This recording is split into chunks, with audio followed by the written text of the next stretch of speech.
Have you gotten taken for a ride when you've tried to get on podcast shows? Have you experienced the bait and switch? Stick around because I'm going to share with you exactly what the bait and switch is, where all of a sudden you find that you're being asked for money when that wasn't part of the deal. This is Kathleen Gage, and you're in for a great treat with today's episode of Vegan Visibility Podcast.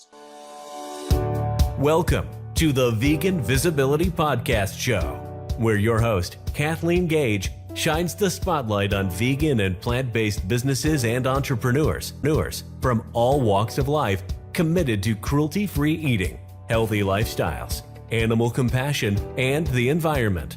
Enjoy the show.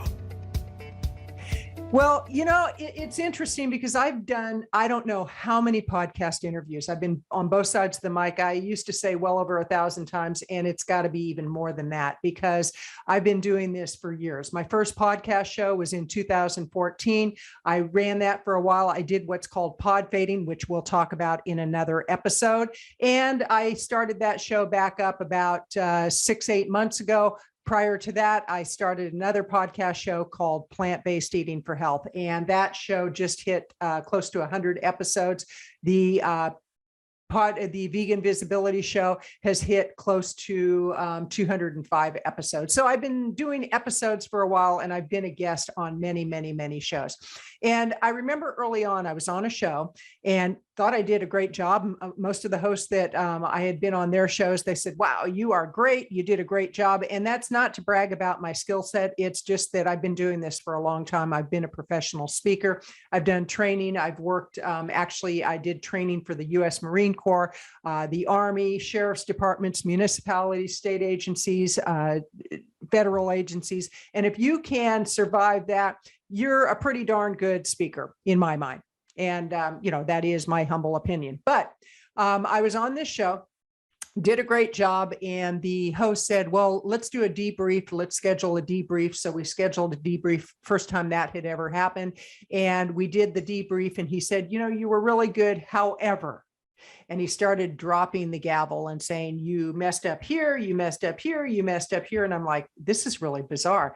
And for only $997, I can show you how to be an amazing guest. And I thought, wow, this is interesting. It was a bait and switch. And I said, no, I'm quite happy. I do have a coach, a speaking coach. I have a business consulting coach. So I really don't want to invest at this time. Well, a few years later, fast forward to a few years later, and I got invited to be on a show by somebody that I recognized their name, but I couldn't quite put my finger on it. So went on the show, and while I was on the show, it was like, oh, this was the person who did the bait and switch. And you might think, well, wouldn't you remember something like that? I'll tell you what, I don't even remember what I had for lunch yesterday, let alone a few years ago. It just didn't happen. So we went through the interview and he said, can we do a debrief? And I thought, okay, let's do the debrief and let's see if he does the same thing. Sure enough, he did the exact same thing. Now, by this point, I had been on hundreds of shows, so I knew that I was pretty darn good.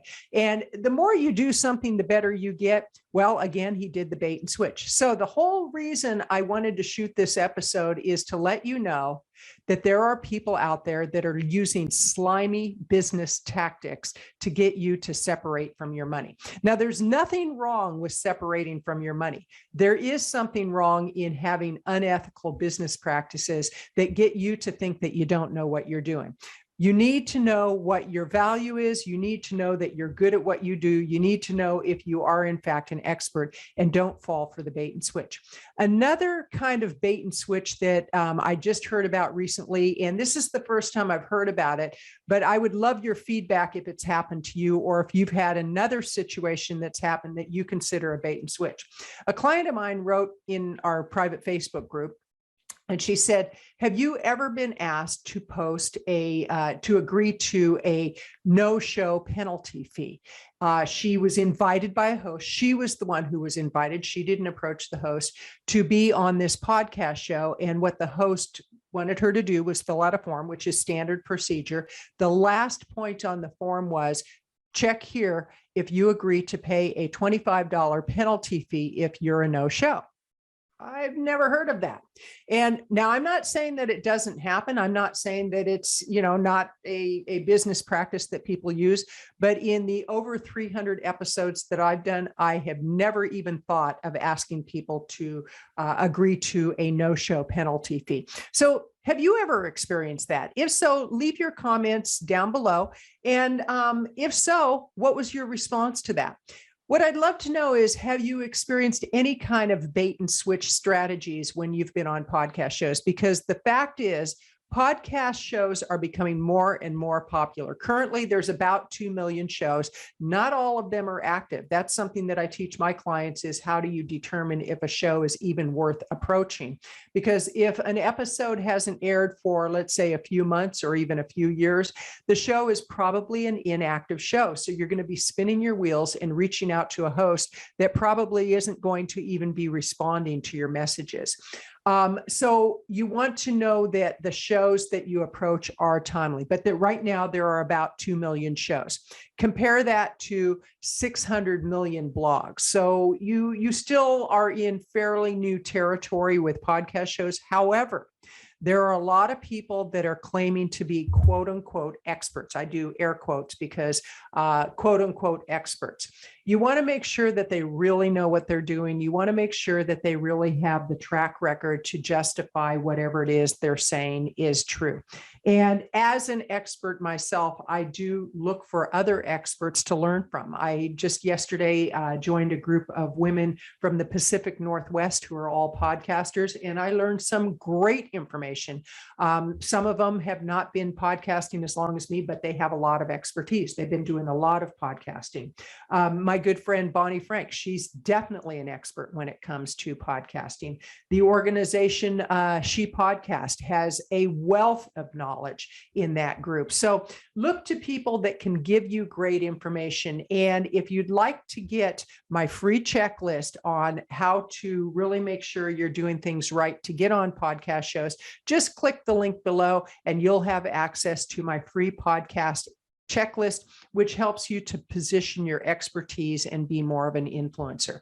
This is Kathleen Gage with Vegan Visibility, encouraging you, look for podcast opportunities and go in with eyes wide open. Don't let people stroke your ego, and they stroke your ego and then they stroke your wallet without you knowing. The reality is yes, it is important to be willing to pay for products and services that are going to help you advance your professional expertise and your professional position.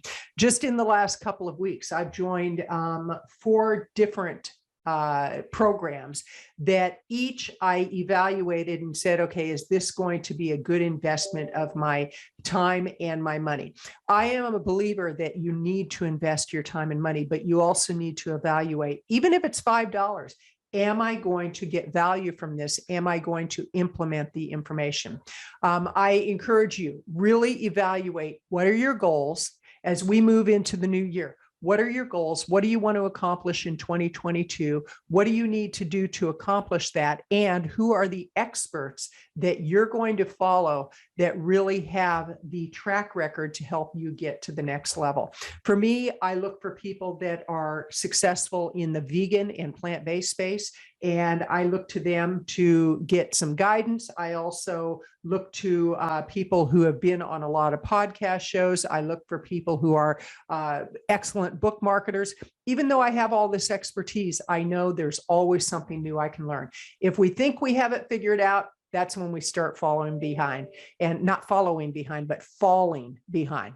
This is Kathleen Gage with Vegan Visibility, wishing you a great, great day. Go out, make a difference. You've been listening to the Vegan Visibility Podcast Show. Be sure to subscribe to get notified when the next episode is live. And we always appreciate reviews. Join us next time for more inspiration, education, and motivation to build your business one cruelty-free and healthy person at a time.